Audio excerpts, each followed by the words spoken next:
Alors ce matin, le Père Jean-Rodolphe nous a parlé de la deuxième grande apparition qui a lieu un premier vendredi du mois, il y a 350 ans. Et je voudrais repartir d'un des éléments de cette apparition, comme pour un zoom en quelque sorte sur un aspect plus spécifique, pour déployer un aspect important de la demande de Jésus, ici à Paray-le-Monial, qui est, comme je le disais, la réparation. À Marguerite Marie, Jésus demande « Mais du moins, donne-moi ce plaisir de suppléer à leurs ingratitudes autant que tu pourras être capable. » Évidemment, quand nous venons à Paray-le-Monial, nous reconnaissons notre, et encore faut-il évidemment entrer, mais nous reconnaissons facilement cette déclaration d'amour passionné de Jésus pour les hommes et pour toi en particulier. Et nous voulons être plongés dans cette grâce. Je crois qu'à Paray-le-Monial, il nous faut aussi entendre cette demande et la faire nôtre, c'est-à-dire Jésus s'adresse à chacun de nous avec cette demande, du moins, donne-moi ce plaisir de suppléer à leurs ingratitudes autant que tu pourras être capable. Et immédiatement à la suite, Marguerite Marie écrit « Et lui remontrant mon impuissance », donc elle dit elle ne sait pas quoi faire, il me répondit « Tiens, voilà de quoi suppléer à tout ce qui te manque. » Et en même temps, ce divin cœur s'étant ouvert, il en sortit une flamme. Bon, j'en fus toute pénétrée, et Jésus lui dit « Je serai ta force ». Le mot que je souligne, ou sur lequel, sur lequel je veux m'arrêter, c'est « suppléer ». Jésus se plaint d'un manque général d'attention, d'intérêt, un manque d'amour de la part de tous, on pourrait dire. Et il demande à Marguerite Marie de suppléer. Il y a déjà un premier point tout à fait capital. Jésus dit, les hommes, tous les hommes n'ont envers moi qu'ingratitude et méconnaissance. Et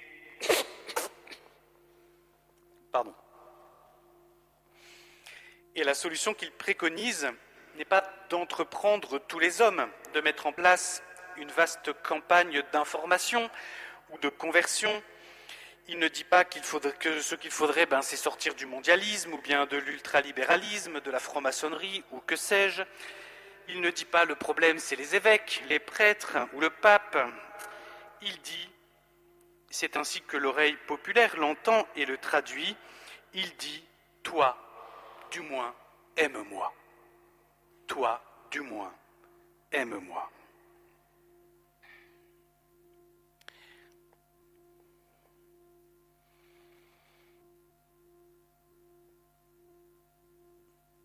Hier, je présentais à un groupe de prêtres qui venaient du diocèse d'à côté, le diocèse de Belley-Ars, le message de Paray-le-Monial. Et à la fin, il y en a un, le recteur, qui est-ce qui est venu me voir? Non, quelqu'un d'autre. Un des prêtres vient me voir et il me dit, dans ma paroisse, il y a une femme, il n'y a pas longtemps, elle a conduit sa fille à Grenoble pour un examen. Et elle doit attendre que l'examen se passe et puis pour reconduire sa fille, quoi. Pas particulièrement pratiquante cette femme, pas particulièrement habituée aux églises, mais bon, comme il faut qu'elle attende, elle entre dans une église à Grenoble, en face de la gare. C'est l'église du Sacré-Cœur. Pas particulièrement belle ou inspirante de par son architecture, mais tout d'un coup, elle se trouve près d'une statue et elle entend « Je ne suis pas aimée ». C'était la statue du Sacré-Cœur, elle a fondu en larmes et depuis sa vie a complètement changé. Je ne suis pas aimé. Toi du moins, aime-moi. C'est une requête personnelle adressée à chacun de nous, que chacun de nous entendons. Toi, veux-tu bien m'aimer? Offriras-tu ton cœur? Le consacreras-tu à cet amour? Peut-être sentons-nous monter en nous-mêmes, entendant cela, comme une objection, un sentiment d'impuissance, et ce serait bien légitime. Marguerite Marie elle-même a remontré son impuissance. Parce que nous ne nous sentons pas prêts, parce que nous avons déjà essayé et que nous nous sommes essoufflés, parce que nous nous sentons indignes, insignifiants, parce que c'est peut-être trop engageant aussi. Eh bien, je crois que s'il y a une chose à faire ici à Paray-le-Monial, c'est entendre, c'est écouter cet appel de Jésus. Se reposer sur le cœur de Jésus, sur la poitrine de Jésus pour entendre son cœur, c'est aussi entendre ce cri et cet appel. Es-tu disponible pour accueillir mon amour passionné pour toi en particulier? Ah oui, mais alors là c'est différent, bien sûr, recevoir mon amour passionné pour moi, d'accord. Mais je ne suis pas sûr de réussir à rendre amour pour amour. En réalité, accueillir l'amour de Jésus et l'aimer, c'est tout un. Il est impossible que l'amour de Jésus accueilli dans notre cœur ne fructifie pas en retour d'amour. Suppléer, c'est désirer connaître l'amour de Jésus, c'est-à-dire l'accueillir et ce faisant, devenir à son tour source de cet amour. Vous voyez, Jésus dit « Je manque d'amour, suppléeras-tu, aimeras-tu » Et à l'objection immédiate d'impuissance de Marguerite Marie, il répond par une flamme d'amour qui jaillit de son cœur, qu'il embrasse tout entière. Bon, et cette parole « Je suppléerai à tes propres manques, je serai ta force ». Il n'y a pas de piège, seulement se livrer au feu de l'amour du cœur de Jésus qui embrase tout. Bon, alors vous me direz que jusqu'ici je parle de suppléance. Et peut-être vous vous demandez-vous, mais quel rapport avec la réparation? Eh bien, pour le dire en une phrase et poursuivre mon propos, on pourrait dire que la réparation est au passé ce que la suppléance est au présent et à l'avenir. Réparer, ce sont pour les actes du passé, suppléer, ce sont pour les dispositions de maintenant et de l'avenir. Ainsi, Marguerite Marie écrit-elle, elle donne un conseil à ses novices, « Vous offrirez à Dieu ces saintes dispositions. » Ce sont les saintes dispositions du Sacré-Cœur. « Vous offrirez à Dieu les saintes dispositions du Sacré-Cœur pour suppléer à celles qui vous manquent, pour vous en bien acquitter. » Elle parle d'exercices qu'il faut faire. Bon, vous offrirez à Dieu les saintes dispositions du Sacré-Cœur pour suppléer à celles qui vous manquent, aux dispositions qui vous manquent pour bien faire et pour réparer encore toutes les fautes que vous aurez commises en les faisant. Donc vous offrez à Dieu les dispositions du Sacré-Cœur, tout ce qui est dans le Sacré-Cœur, et vous offrez ça à Dieu, à la fois pour suppléer ce qui manque à vos propres dispositions pour bien faire, et puis pour réparer ce que vous avez mal fait dans le passé. Marguerite Marie dit, pour faire ce que vous avez à faire, tenez-vous dans son Sacré-Cœur et offrez ces dispositions pour que lui supplée à ce qui vous fait défaut. Par exemple, vous manquez de patience, vous manquez de gratitude, vous manquez d'amour, vous sentez que vos dispositions, elles sont en défaut. Eh bien, mettez-vous dans le Sacré-Cœur et puis offrez ces dispositions à Dieu pour qu'il supplée à ces manques-là. Et puis après, la même chose pour qu'il répare ce qui a fait défaut et qu'il répare nos fautes. Alors, ici on voit que c'est le Sacré-Cœur qui supplée et qui répare, et on va y revenir. Est-ce moi qui supplée, qui répare ce qui manque au juste culte du Sacré-Cœur, ou est-ce lui qui supplée, qui répare ce qui me manque pour rendre ce juste culte? Nous l'avons déjà évoqué, en réalité les deux, parce que c'est tout un. Parce que c'est justement en recevant pleinement le salut, la réparation opérée par Jésus dans sa passion et sa résurrection, c'est justement en recevant pleinement le salut, la réparation, que nous consolons le mieux. Il faut traduire?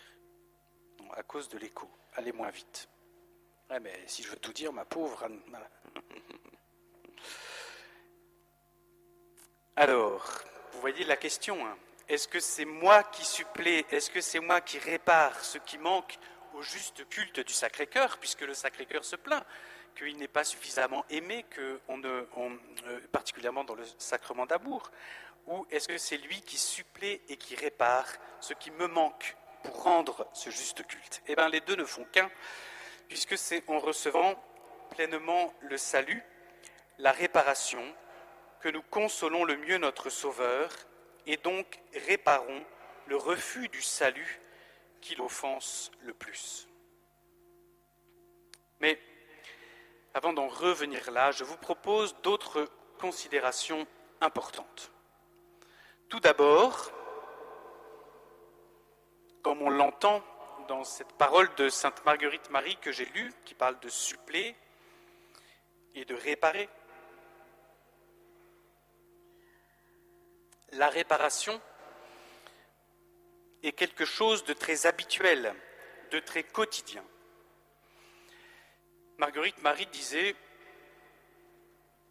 dans ce défi que je vous disais, pour chaque exercice spirituel que vous ferez, eh bien, vous penserez à la réparation. Mais elle dit aussi ailleurs, chaque soir, en relisant votre journée, ou après chaque activité, eh bien, qu'est-ce que vous faites? Vous mettez tout dans le cœur de Jésus pour que le cœur de Jésus répare ce qui a fait défaut. Et donc, on voit, la réparation n'est pas une dimension exceptionnelle de la vie spirituelle, elle n'est pas une dimension extraordinaire qui se vivrait, par exemple, une fois par an au moment de la solennité du Sacré-Cœur.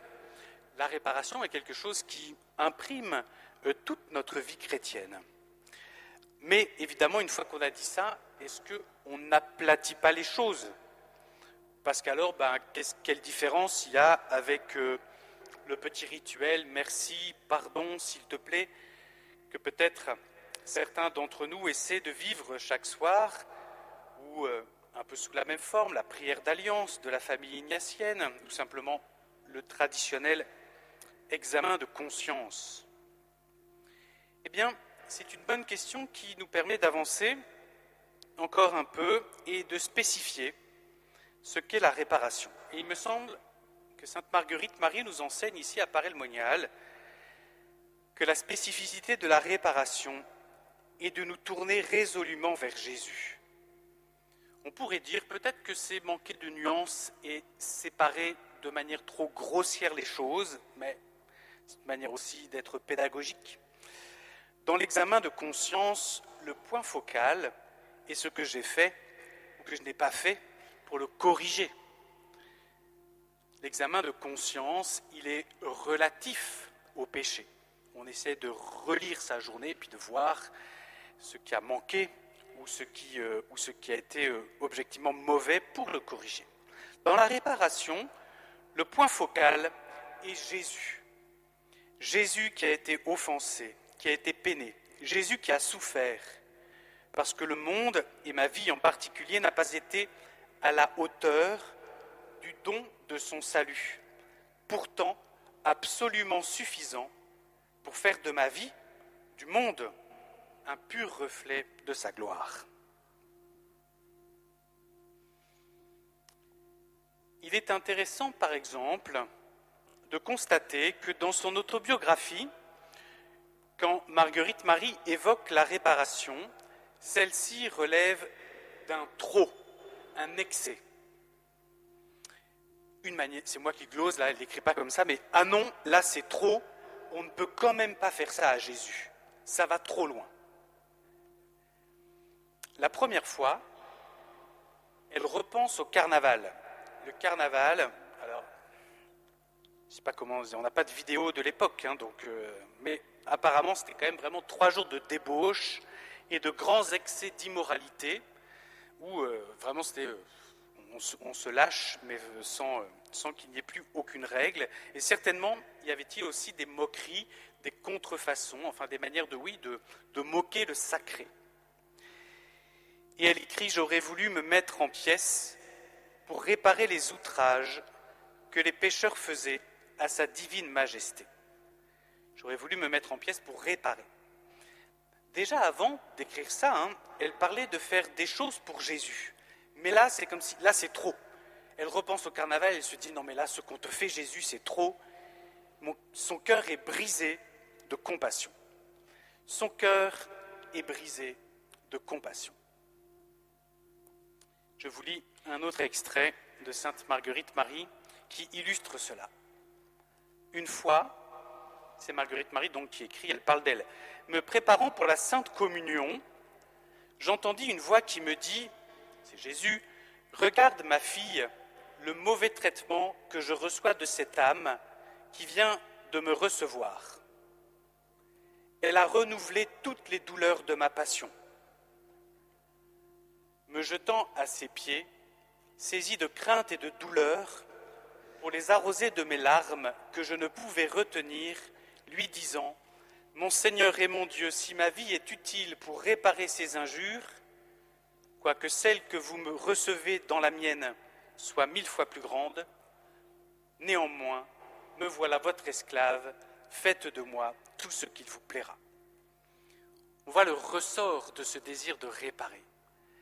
Jésus lui montre qu'une sœur vient de communier, qu'elle a renouvelé toutes les douleurs de sa passion, et Sainte Marguerite Marie, son cœur explose, elle se jette aux pieds de Jésus, elle se confond en larmes, elle dit « mais si c'est possible que quelque chose dans ma vie, qui est pourtant 1000 fois pire, puisse être utile pour réparer, Seigneur, prends-le. » C'est vraiment cet élan de la compassion envers Jésus qui nourrit ce désir de réparation.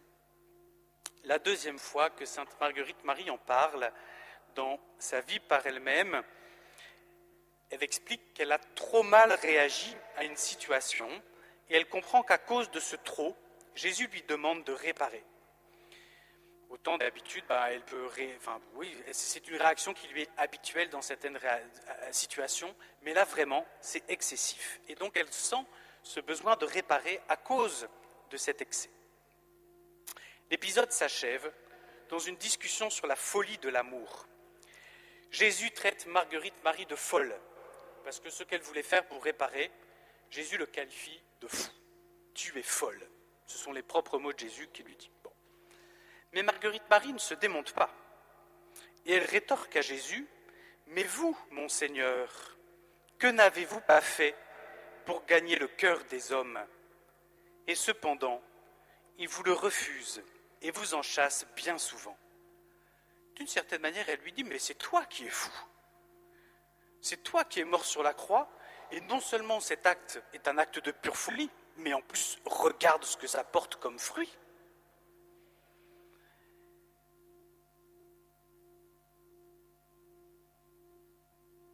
C'est toi qui es fou, ton amour est folie. Ou, et plus exactement peut-être, et c'est important pour la réparation, la manière dont tu as voulu montrer ton amour et le faire complètement gratuitement, cela est folie. Et Jésus répond, c'est vrai, mon amour m'a fait tout sacrifier pour eux, sans qu'ils me rendent du retour, mais je veux que tu supplées, par les mérites de mon Sacré-Cœur, à leur ingratitude. Je te le veux donner, mon cœur. Donc vous voyez, c'est centré sur Jésus. Ce désir de réparation, il procède de la compassion pour lui. Et on n'est pas dans une logique comptable, mais dans la dynamique de la folie de l'amour qui se donne à perte. Ça, je crois que c'est très important, parce que de manière inconsciente ou de manière un peu par héritage, parfois, la réparation, elle s'inscrit dans notre esprit dans une mentalité comptable, quoi. J'ai fait ceci, j'ai fait du mal, donc je vais faire du bien, et voilà, ça va compenser.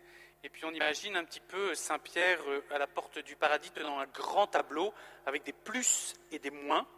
Et l'idée, c'est d'équilibrer ou qu'il y ait un peu plus de plus que de moins, quoi. Bon.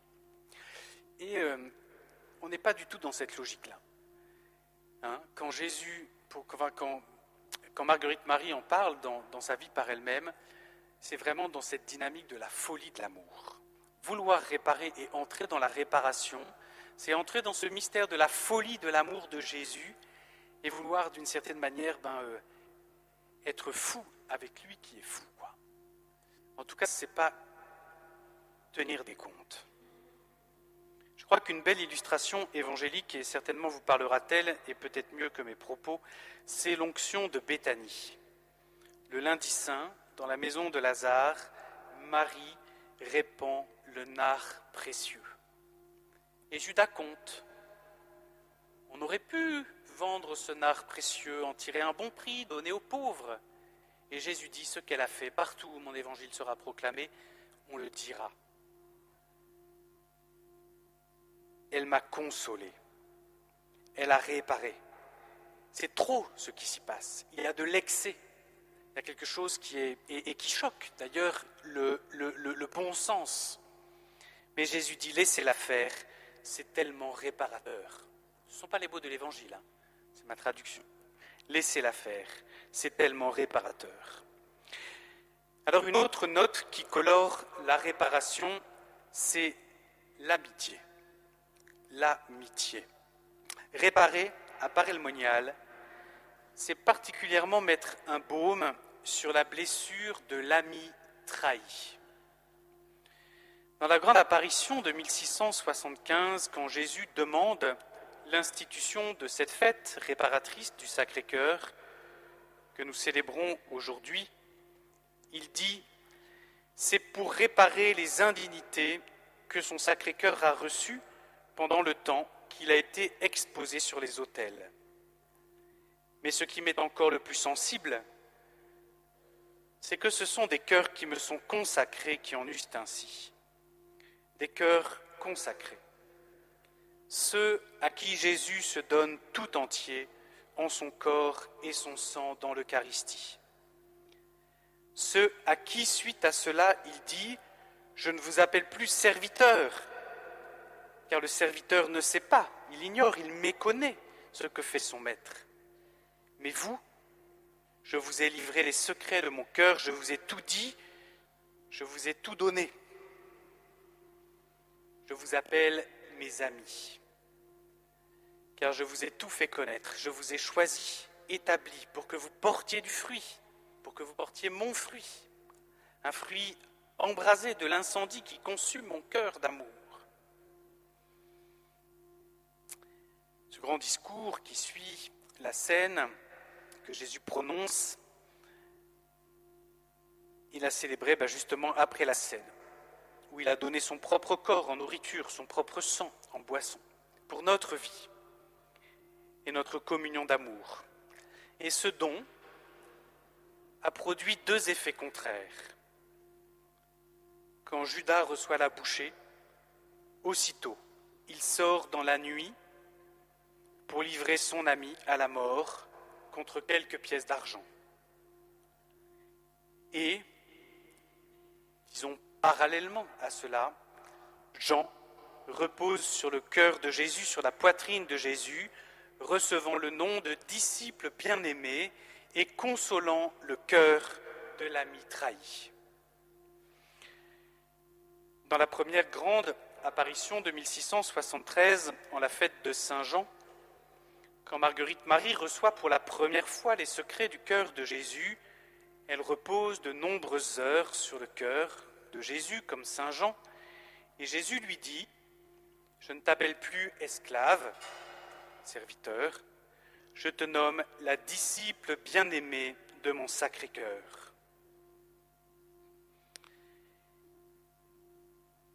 Et Sainte Marguerite Marie écrit, je vais vous lire quelques extraits, « Je me tenais prosterné aux pieds de ce divin maître d'amour, lui faisant amende honorable pour tous les cœurs qui lui étaient consacrés, pour les injures qu'il en recevait, me tenant devant lui en qualité de la disciple bien-aimée de son cœur. »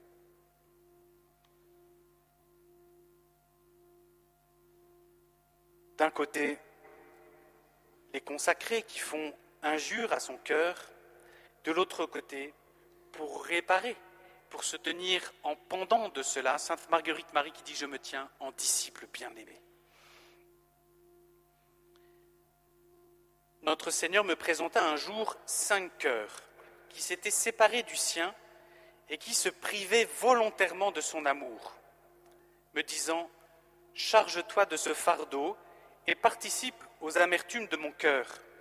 Verse des larmes de douleur sur l'insensibilité de ces cœurs que j'avais choisis pour les consacrer à mon amour.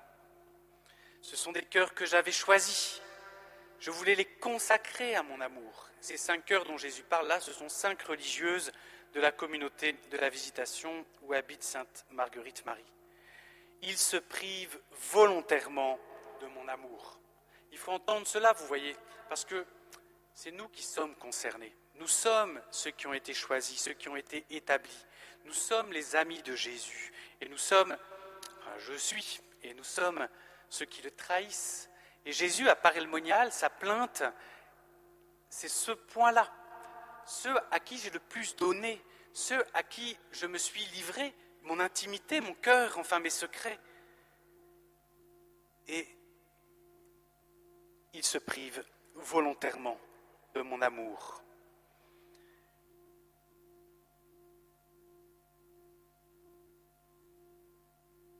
Mon peuple choisi me persécute.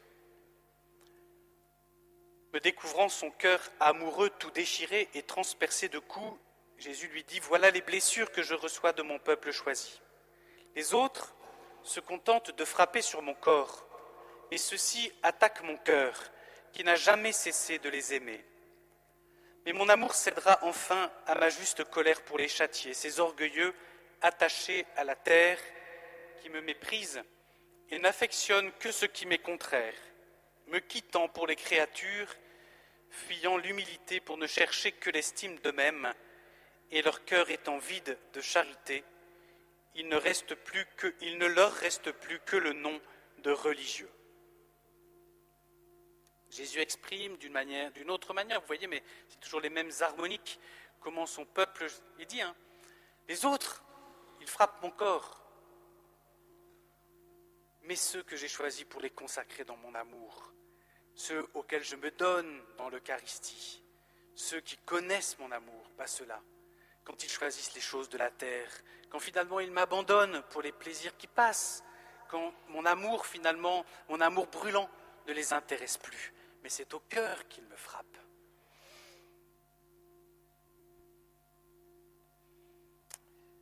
Enfin, lorsque l'on eut fait l'ouverture du jubilé, c'est l'année 1675-1676, mon Jésus me faisant voir dans une sévérité de juge que ce n'était pas tant à cause des infidèles que sa justice était irritée, que parce que son peuple choisi s'était révolté contre lui, et qu'il se servait de la privauté qu'il avait proche de lui pour le persécuter.